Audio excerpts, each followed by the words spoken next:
ಮನೆಗೆ ಯಾರಾದ್ರೂ ಬಂದು ಕೇಳಿದಾರ? ನಿಮ್ಮ ಮೈಸೂರು ಜಿಲ್ಲೆಯಲ್ಲಿ ಏನ್ ಮಾಡಿದ್ದಾರೆ ಅಂದ್ರೆ, ಚುನಾವಣಾ ಆಯೋಗ ಒಂದು ಸುತ್ತೋಲೆಯನ್ನ ತನ್ನ ಆಫೀಸಲ್ಲಿ ಹಾಕೊಂಡಿದೆ. ಏನಂತ, 2025ರಲ್ಲಿ ಯಾರ್ಯಾರು ಮತದಾನಕ್ಕೆ ಅರ್ಹರಾಗಿದ್ರಿ, ನಿಮ್ಮ ಹೆಸರು 2002ರ ಸ್ಪೆಷಲ್ ಇಂಟೆನ್ಸಿವ್ ರಿವಿಷನ್ ನ ಮತಪಟ್ಟಿಯಲ್ಲಿ ಇದೆಯಾ ಅಂತ ಕೊಟ್ಟು ನಾವು ಮ್ಯಾಪಿಂಗ್ ಮಾಡ್ತೀವಿ. ಹೀಗಾಗಿ ಮತದಾರರು ಡಿಸೆಂಬರ್ 14, 15, 16ಕ್ಕೆ ಚುನಾವಣಾ ಕಚೇರಿಗೆ ಬಂದು ಮ್ಯಾಪಿಂಗ್ ಮಾಡಿಸ್ಕೊಳ್ಳಿ ಅಂತ ಅವ್ರ ಕಚೇರಿನಲ್ಲಿ, ಮಡಿಕೇರಿಯಲ್ಲಿ, ಕೂರ್ಗಲ್ಲಿ ಮತ್ತೆ ದಕ್ಷಿಣ ಕನ್ನಡದಲ್ಲಿ ಆಸಕ್ತರು ಮನೆಗೆ ಹೋಗ್ತಿದ್ದಾರೆ. ಇವರು ಹೋಗ್ತಿಲ್ಲ. ಕರ್ನಾಟಕದಲ್ಲಿ ಪ್ರಾಥಮಿಕ ಹಂತದ ಶುರುವಾಗಿದೆ. ನಿನ್ನೆ ಅನುಭವ್ ಕುಮಾರ್ ಅನ್ಸುತ್ತೆ ಚುನಾವಣಾ ಆಯೋಗದ ಕಾರ್ಯದರ್ಶಿಗಳು, ಅವ್ರು ಹೇಳಿದ್ದಾರೆ, ನಾವೆಲ್ಲ ಸಿದ್ಧತೆ ಮಾಡ್ಕೊಂಡಿದೀವಿ, ಎಲ್ಲಾ ಪಕ್ಷಗಳ ಜೊತೆ ಚರ್ಚೆ ಮಾಡಿದೀವಿ, ನಮಗೆ ಯಾವಾಗ SIR ಮಾಡ್ಬೇಕಂದ್ರೂ ಕೂಡ 3 ತಿಂಗಳು ಮಾಡಿ ಮುಗಿಸ್ತೀವಿ, ಸಕಲವೂ ಸಿದ್ಧ ಅಂತ ಹೇಳಿ. ಸೊ ಏನು SIR? ಒಂದೊಂದಾಗಿ ನಾನು ಹೇಳ್ತಾ ಹೋಗ್ತೀನಿ ಏನ್ ಮಾಡ್ತಾರೆ ಅಂತ. ದಯವಿಟ್ಟು ಗಮನ ಕೊಟ್ಟು ಕೇಳಿ. ಇದು ನಮ್ಮ ಮನೆ ಬಾಗಿಲಿಗೆ ನಾಳೆ ಬರುತ್ತೆ. ಮೊದಲನೇ, ಚುನಾವಣಾ ಆಯೋಗ ಮೊದಲನೇ ಹಂತದಲ್ಲಿ ನಿಮ್ಮ ಮ್ಯಾಪಿಂಗ್ ಮಾಡಿಸ್ಕೊಳ್ಳಿ ಅಂತ ಕೇಳ್ತಾರೆ. ಮ್ಯಾಪಿಂಗ್ ಅಂದ್ರೆ ಏನು? ಅವರ ಪ್ರಕಾರ 2002ರಲ್ಲಿ ಒಂದು ಸ್ಪೆಷಲ್ ಇಂಟೆನ್ಸಿವ್ ರಿವಿಷನ್ ಆಗಿತ್ತು, ಕೊನೆಯದು ಅಂತ ಹೇಳ್ತಿದ್ದಾರೆ. ಅದು ಸುಳ್ಳು. ಆದ್ರೂ ಕೂಡ ಏನೋ ಒಂದು ಇಂಟೆನ್ಸಿವ್ ರಿವಿಷನ್ ಮಾಡಿದ್ದಾರೆ. 2024ರಲ್ಲಿ ನೀವು ಚುನಾವಣೆ ಭಾಗವಹಿಸಿದಾಗ ನಿಮ್ದೊಂದು ಹೆಸರಿತ್ತು.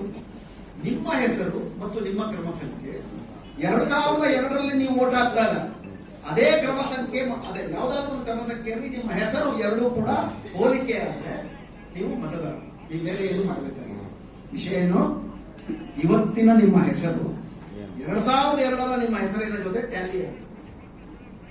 ಅದು ಹುಟ್ಟಿರ್ಲಿಲ್ಲ ಅಥವಾ 18 ವರ್ಷ ತುಂಬಿರಲಿಲ್ಲ.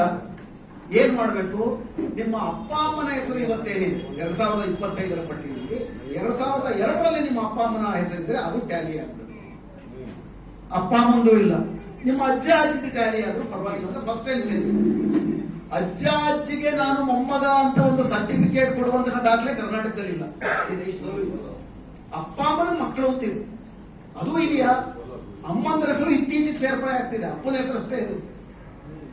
ಈ ಮೊದಲನೇ ಹಂತದಲ್ಲಿ ಏನೇನಾಗಿದೆ ಅಂತ ನಿಮ್ಗೆ ಹೇಳ್ತೀನಿ. ಮೊದಲನೇ ಹಂತ ಇಷ್ಟೇ ಸಿಂಪಲ್.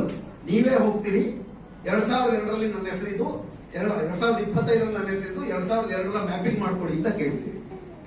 ಇವತ್ತು SIR ನ ಈ ಹಂತ ತಮಿಳುನಾಡಿನಲ್ಲಿ, ಕೇರಳದಲ್ಲಿ, ಗುಜರಾತ್ನಲ್ಲಿ, ಮಧ್ಯಪ್ರದೇಶದಲ್ಲಿ, ರಾಜಸ್ಥಾನಲ್ಲಿ, ಉತ್ತರ ಪ್ರದೇಶದಲ್ಲಿ, ವೆಸ್ಟ್ ಬೆಂಗಾಲ್ನಲ್ಲಿ ನಡೀತಾ ಇದೆ.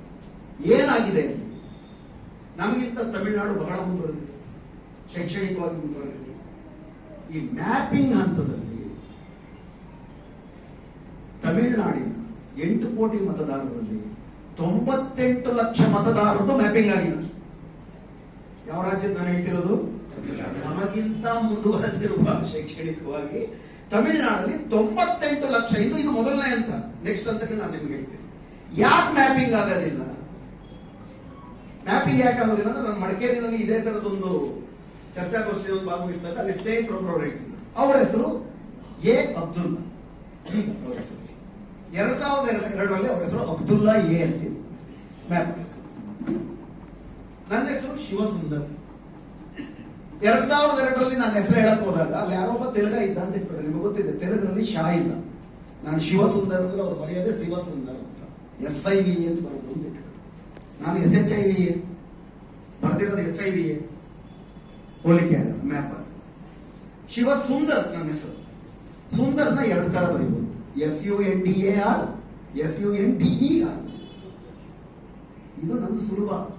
ಮೊಹಮ್ಮದ್ ಇಕ್ಬಾಲ್ ಹುಸೇನ್ ಅಂತ ಇರುತ್ತೆ ಅಂತ ಇಟ್ಕೊಂಡು 30 ತರ ಬರೀ, 30 ತರ ಬರೀ. ಇದು ಗಂಡು ಮಕ್ಕಳ ಕತೆ. ಹೆಣ್ಮಕ್ಳ ಕತೆ 2002ಕ್ಕೆ ಮದುವೆ ಯಾಕೆ ಬಂದ್ರು ಗಂಡನ ಮನೆಗೆ? ಹೆಸರೇ ಬದಲಾಗೋಯ್ತಲ್ಲ ಗಂಡನ ಮನೆಗೆ ಬಂದಾದ್ಮೇಲೆ.